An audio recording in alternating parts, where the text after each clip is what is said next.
बोलो गजानन भगवान की जय।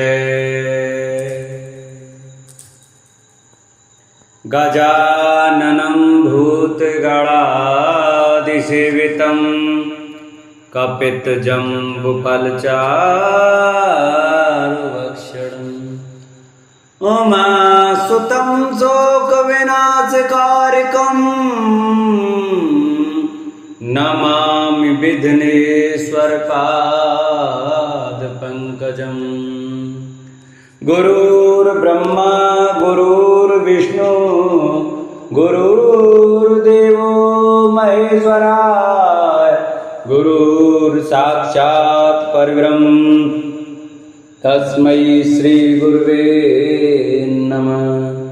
अखण्डमण्डलाकारं व्याप्तं येन चराचरं तत्पदं दर्शितं येन तस्मै श्री गुरुवे नमः। वक्रतुण्ड महाकाय सूर्यकोटिसमप्रभ निर्विघ्नं कुरु मे देव सर्वकार्येषु सर्वदा।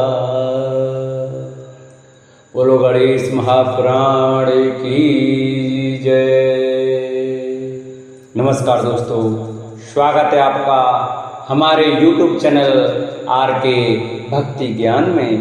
भक्तों, आज की कथा में हम आपको सुनाएंगे देवराज इंद्र के विमान का पतन के वर्णन। आज हम आपको गणेश पुराण के 8वें अध्याय की कथा सुनाएंगे। इसको सभी भक्त ध्यान पूर्वक भक्ति और भाव से सुने। जो भक्त हमारे चैनल पर नए आए हैं, हमारी वीडियो नए देख रहे हैं, वो हमारे चैनल को सब्सक्राइब कर लें, वीडियो को लाइक करें और कमेंट में श्री गणेशाय नमः लिखना न भूलें। बोलो गणेश भगवान की जय। सूत जी बोले, हे सौनकादि ऋषियों, फिर चतुरानन ने व्यास जी के प्रति राजा सूरसेन का उपाख्यान कहा, जिसे महर्षि भृगु ने राजा सोमकांत को इस प्रकार बताया। हे राजन, मध्य देश में सहस्त्र नामक एक विख्यात नगर था, जिसमें रहकर राजा सूरसेन राज्य करता था। यह राजा अत्यंत पराक्रमी, शत्रुजेता और विद्वान था।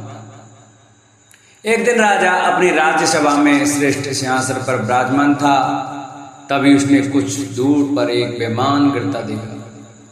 राजा ने अपने दूतों को उसका पता लगाने का आदेश दिया, तो उन्होंने लौटकर बताया, महाराज, यह विमान देवराज इंद्र का है। यह सुनकर राजा तुरंत वहां पहुंचा और उसने देवराज के विमान के गिरने का कारण पूछा। इंद्र ने उत्तर दिया, राजन, मैं गणेश रूप भृशुंडी ऋषि के दर्शन करके लौट रहा था। तभी मेरे विमान पर तुम्हारे एक कुष्ठी दूत की दृष्टि गई, उसी से यह विमान गिर गया। राजा सूरसेन ने कहा, प्रभु, भृशुंडी ऋषि कौन है? उनके दर्शनों की ऐसी क्या महिमा है जिससे आप जैसा महामहिम भी उनके दर्शनार्थ पधारे? यह सब मुझे बताने की कृपा करें। देवराज इंद्र बोले, राजन, इस वर्णन का आरंभ एक इतिहास से करना होगा। दंडकारण्य में नावा एक अत्यंत क्रूर लुटेरा कोल रहता था। वह मनुष्य, देवता, ऋषि आदि कोई भी क्यों ना हो, सभी को लूटता फिरता था। उस दस्यु ने एक बार महर्षि मुद्गल के आश्रम पर आक्रमण कर दिया, किंतु महर्षि के भय रहित एवं सौम्य स्वरूप को देखकर उसका हृदय धड़कने लगा और हाथ पैर कांपने लगे। उसका मानसिक उद्वेग इतना बढ़ा कि शरीर से श्वेत की धारा ही बह उठी। निकट ही गणेश तीर्थ था। उसने सोचा कि शरीर में स्फूर्ति लाने के लिए पहले स्नान कर लूं। इसलिए उसने उस कुंड में गोता लगाया ही था कि उसकी वृत्ति बदल गई। अब उसने महर्षि मुद्गल के पास जाकर उनके चरण पकड़ लिए और अपने अपराध की क्षमा मांगने लगा। हे महाराज, ऋषि तो दयालु थे ही, उन्होंने उस दस्यु को क्षमा कर दिया। तब उसने निवेदन किया, भगवान मैंने अब तक बहुत पाप किए हैं, उनसे निवृत्ति का कुछ उपाय बताइए। यह सुनकर महर्षि ने उसे गणेश का सप्ताक्षरी मंत्र ओम गणेशाय नमः का उपदेश किया और फिर बोले, वत्स मैं यहाँ एक काष्ठ गाड़ देता हूँ, उसके अंकुरित होने तक तुम तपस्या करते रहोगे तो अभिष्ट की अवश्य पूर्ति होगी। वह महर्षि को प्रणाम कर वन में मंत्र जपता हुआ तपस्या करने लगा। उसे तप करते करते 1 सहस्त्र वर्ष व्यतीत हो गए।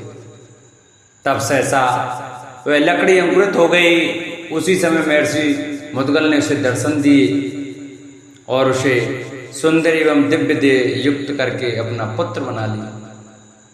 तदुपरांत उन्होंने उसे गणेश्वर का एकाक्षरी बीज मंत्र दिया। उसने उस मंत्र का अत्यंत भक्ति भाव से अनुष्ठान किया तथा अनुष्ठान के संपन्न होने पर उसकी भ्रकुटी से एक सूंड निकल पड़ी। तभी से उसका नाम भ्रसुंडी हो गया। हे राजन, तदुपरांत महर्षि ने उसे वर दिया कि जो कोई तुम्हारा दर्शन करेगा वही मोक्ष को सहज ही प्राप्त कर लेगा और तुम 1 लाख कल्प तक जीवित रहोगे। तब से यह कोल परम सिद्ध महाज्ञानी एवं महर्षि हो गया। संसार भर के बड़े बड़े महर्षि एवं देवता आदि उनके दर्शन को आने लगे। मैं भी उनकी महिमा सुनकर उनके दर्शनार्थ आया था। राजा सूरसेन ने यह इतिहास सुनकर पुनः पूछा, प्रभु अब आपका यह विमान किस प्रकार उठने योग्य होगा? इस पर इंद्र बोले, राजन तुम्हारे राज्य में कोई संकष्टी व्रत करने वाला पुण्यात्मा जब अपने 1 वर्ष का पुण्य देगा तभी यह उठेगा। जब राजा ने पूछा कि देवराज वह व्रत किस प्रकार किया जाता है तो उन्होंने उत्तर दिया, नपेश्वर मैं तुम्हें एक इतिहास सुनाता हूँ। पुरा काल में कृतवीर नामक एक राजा हो गया। उसकी पत्नी सुगंधा अति रूपवती और साध्वी थी। उसे कोई संतान नहीं हुई थी। राजा ने अनेक प्रतिष्ठि यज्ञ किए तो भी कोई फल नहीं निकला। अमात्यों ने परामर्श दिया, महाराज अब तो निवास पूर्वक तपश्चर्या कीजिए। राजा को परामर्श उचित प्रतीत हुआ। उसने अमात्यों को राज्य की रक्षा कर का भार सौंपा और पत्नी सहित वन में चला गया। इस प्रकार दंपत्ति घोर तपस्या करने लगे। एक दिन नारद जी पितृलोक में गए तो वहां उनकी भेंट कृतवीर के पितरों से हुई। उनके कुशल क्षेम पूछने पर नारद जी ने कहा कि कृतवीर को जब तक स्वर्ग की प्राप्ति कराने वाले पुत्र की प्राप्ति न होगी तब तक वह पत्नी सहित कठिन तपस्या करता रहेगा और यदि पुत्र की प्राप्ति न हुई तो वह इसी प्रकार अपने प्राण दे देगा। तदुपरांत देवर्षि यमलोक में पहुंचे। वहां उन्होंने भ्रसुंडी ऋषि के माता पिता को अग्नि में कुंभिपाक में दग्ध होते हुए देखा। उनको बड़ी दया आई। उन्होंने भ्रसुंडी ऋषि के पास जाकर उनकी दशा का वर्णन करने के पश्चात कहा, मुनिवर आपके माता पिता कुंभिपाक नरक में पड़े हुए घोर दुख भोग रहे हैं, उनके उद्धार का कुछ उपाय कीजिए। तब भ्रसुंडी ऋषि ने अपने संकष्टी व्रत का पुण्य सभी पितरों के लिए दिया, जिससे उनके माता पिता सहित अन्य सब पितर भी मुक्त हो गए। राजा ने पूछा, हे देवेंद्र, आपने भ्रसुंडी के पितरों के मुक्त होने का वृत्तांत तो कहा, परंतु कृतवीर के विषय में बताया कि उसके पितरों ने नारद जी को क्या उत्तर दिया, वह भी बताने की कृपया कीजिए। देवराज इंद्र बोले, नरेंद्र उसका भी उत्तर सुनो। उन राजा के पिता ने नारद जी से तो यह कहा कि उसका उपाय करेंगे और फिर वह तुरंत ही ब्रह्मा जी के पास गया और उन्हें प्रणाम कर निवेदन किया, ब्रह्मन मेरा पुत्र तो अत्यंत धार्मिक और ईश्वर भक्त है, उसको पुत्र की प्राप्ति क्यों नहीं हुई? यह सुनकर ब्रह्मा जी बोले, तुम्हारे पुत्र ने पूर्व जन्म में ब्रह्म हत्या की थी। वह नंदुर नामक नगर में निवास करता था। उसने धन के लोभ में 12 वेद के ब्राह्मणों को मार डाला और उनका धन लेकर अपने घर आ गया। उस दिन माघ कृष्णा चतुर्थी थी तथा जब वह घर आया था उस समय चंद्रोदय हो चुका था। उसने अपने समस्त परिवारजनों के साथ बैठकर अपने पुत्र गणेश को पुकारा। जब वह आ गया तब सभी ने भोजन किया। तदुपरांत उसकी मृत्यु हो गई। हे राजन, उस दिन वह दिन भर भूखा रहा और गणेश का उच्चारण कर भोजन किया। उसे संकष्टी चतुर्थी में दिन भर भूखे रहने से व्रत का और गणेश उच्चारण से नाम स्मरण का पुण्य प्राप्त हो गया, जिसके फलस्वरूप तुम पुण्यवान नरेश के यहाँ उसका जन्म हुआ और तुम्हारे पश्चात उसे राजपद की प्राप्ति हो गई।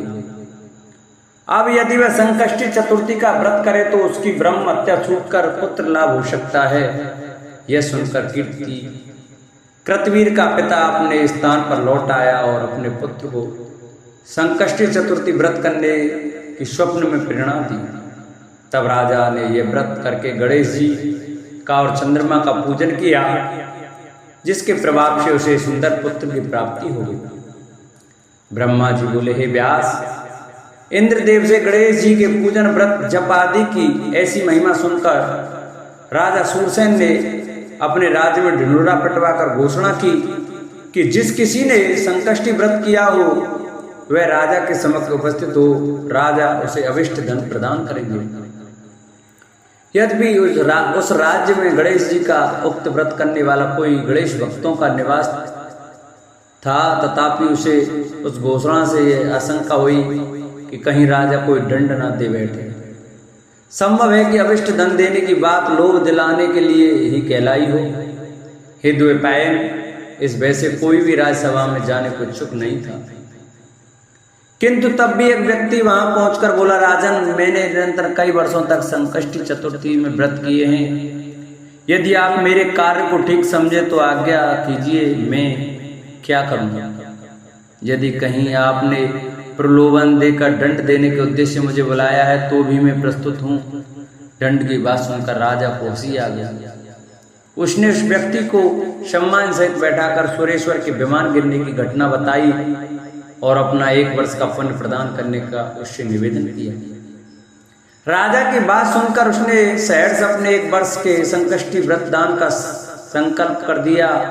हे द्वैपायन, उसके संकल्प करते ही इंद्रदेव का विमान ऊपर उठ गया। इस प्रकार देवराज अपने लोक को गए। तब राजा ने उस व्यक्ति को अविष्ट धन देकर सम्मान विदा किया और फिर स्वयं भी प्रतिवर्ष संकष्टी व्रत करने लगा, जिसके प्रभाव से इहलोक और परलोक में पूर्ण आनंद की प्राप्ति हुई। व्यास जी ने पूछा, हे ब्राह्मण, संकष्टी व्रत का आपने इतना अधिक महत्व बताया है, किंतु कुछ विद्वान अन्य चतुर्थियों में व्रत करना श्रेष्ठ मानते हैं, तब कौन सी बात ठीक है। ब्रह्मा जी बोले, हे द्वैपायन, सभी चतुर्थियों के व्रतों का बहुत महत्व है। जिस पर जो व्रत बन जाए वह उसी को करके अपने अभिष्ट की प्राप्ति कर सकता है, परंतु व्रत के विधान में अंतर अवश्य है। श्रावण मास की चतुर्थी में 7 मोदक खाकर रहें, भाद्र माह की चतुर्थी में दोनों का सेवन करें और अश्विन की चतुर्थी में पूर्ण उपवास, कार्तिक में दुग्धाहार करें और मार्गशीर्ष में निराहार रहें। पौष मास में गौमूत्र, माघ में तिल और फाल्गुन में घृत शर्करा सेवन करें। चैत्र में पंचगव्य, वैशाख में शतपत्र, जेठ में केवल घृत और आषाढ़ में केवल मधु खाना चाहिए। यह प्रत्येक मास की चतुर्थी के व्रत का विधान मैंने तुम्हें बता दिया। इस प्रकार गणेश पुराण के 8वें अध्याय की कथा यहीं पर पूर्ण होती है। कल हम आपको 9वें अध्याय की कथा सुनाएंगे, जिसमें शिव पार्वती के संवाद का वर्णन सुनाएंगे। तो आइए भक्तों, आज की कथा को हम यहीं विराम देते हैं। जो भक्त हमारी वीडियो नए देख रहे हैं, जिन्होंने हमारे चैनल को अभी तक सब्सक्राइब नहीं किया है, वो हमारे चैनल को सब्सक्राइब कर लें। बगल में बेल आइकन को जरूर दबाएं, जिससे भी जो भी हमारी वीडियो नई अपलोड हो वो आपके पास उसका नोटिफिकेशन जरूर पहुँचे। हमारी वीडियो को लाइक करें, चैनल को सब्सक्राइब करें और कमेंट में श्री गणेशाय नमः अवश्य दो। बोलो गणेश भगवान की जय। बोलो गणेश महापुराण की